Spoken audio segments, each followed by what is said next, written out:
What's going on, everybody? This is MDENT313, and I'm back at y'all with another one. Listen, I want to talk about the most intriguing boxing fight mentioned so far that looked like it's set in stone is David Benavides versus David Morrell. The next two best light heavyweights after oh my goodness, after what's Dimitri Bivol and Arthur Beterbiev. Arthur Beterbiev just beat Dimitri Bivol. Some people argue that, Dimitri Bivol really won the fight. Arthur Beterbiev, some people argue that he won the fight. Some people feel like it's a draw. So 9 times out of 10, those guys are going to rematch for the light heavyweight undisputed championship of the world. So far, they gave Arthur Beterbiev the fight, but the next two guys up are David Morrell and David Benavides. And listen, the more and more I think about this fight, the closer this fight becomes, right?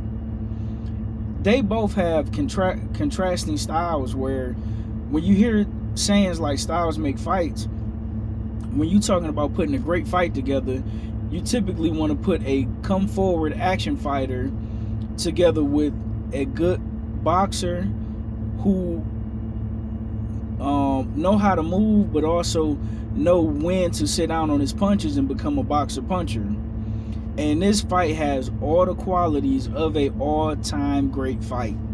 When you look at David Benavides, fast hands, power in both hands, combination punching is menacing, come forward, respectable defense, not the best defense, but respectable, right?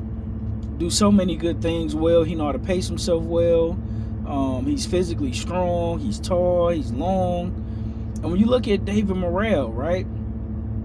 David Morrell is tall, he's long, but David Morrell, he can stick and move.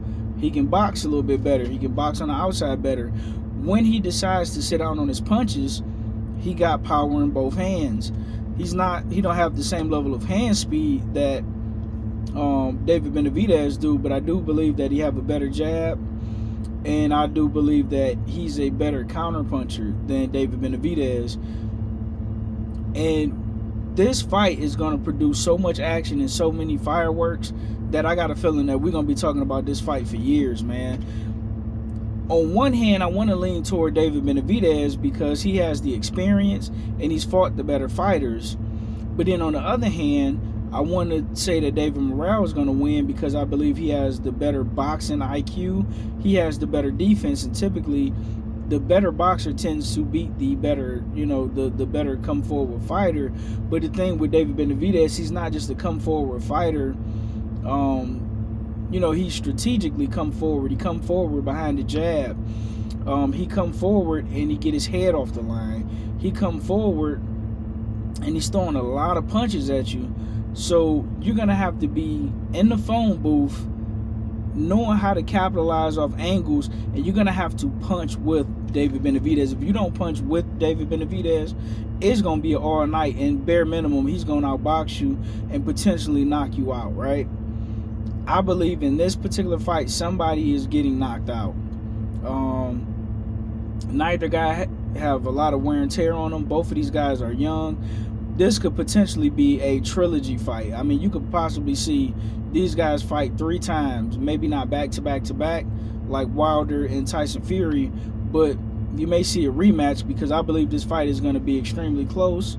Even though I will admit I do think it's going to end in a knockout. I think one of these guys are going to knock the other one out. I'm particularly picking David Benavides to knock David Morrell out. I think he's going to catch him with a sneaky uppercut, and he's going to catch him with something that he don't see coming. I think David Morrell is going to get comfortable getting on the inside and trying to push David Benavides back. But I think he's going to get caught with something he don't see coming. But I could be wrong. Listen, them Cuban fighters, man, their IQ is through the roof.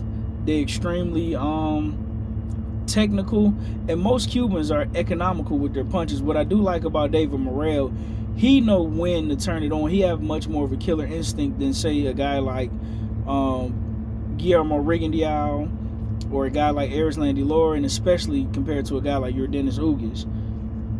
David Morrell know when to turn up and show up and show out.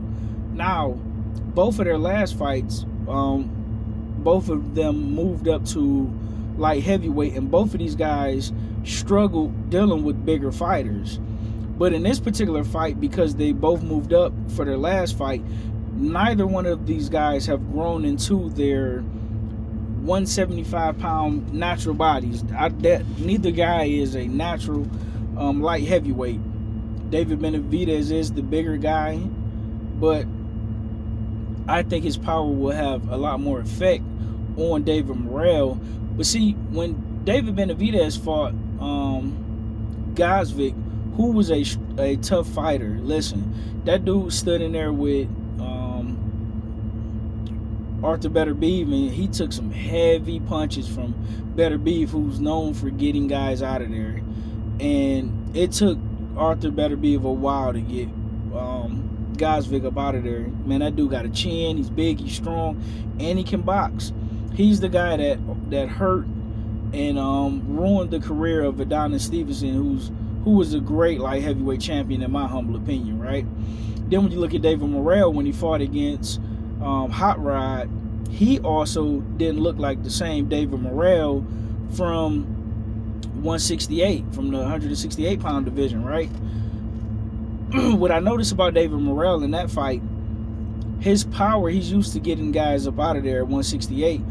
Hot Rod is tricky, he's crafty, he did a lot of sneaky veteran tricks, holding, hitting to the body, and David Morrell had a hard time dealing with Hot Rod. And Hot Rod is experienced. He fought guys like Arthur Beterbiev, what's my man with the braids, Anthony Yard. I mean, that guy fought some experienced guys as well. So I like the fact that both of those guys fought some tough guys to help prepare them for each other. Not in terms of style, but in terms of fighting bigger guys and getting used to taking heavier punches, getting used to fighting guys that you can't that's not going to go in there and lay down, that has veteran tricks, that's going to make them work for everything they get in there. And listen, this fight is going to be nothing short of spectacular. Let me know who you guys see winning this fight, but so far, this is the biggest fight announced as far as from a boxing standpoint for 2025, and I look forward to it. Let me know what you guys think in the comment section. Put who you guys got winning the fight, how you see it going, and I'm out. Peace.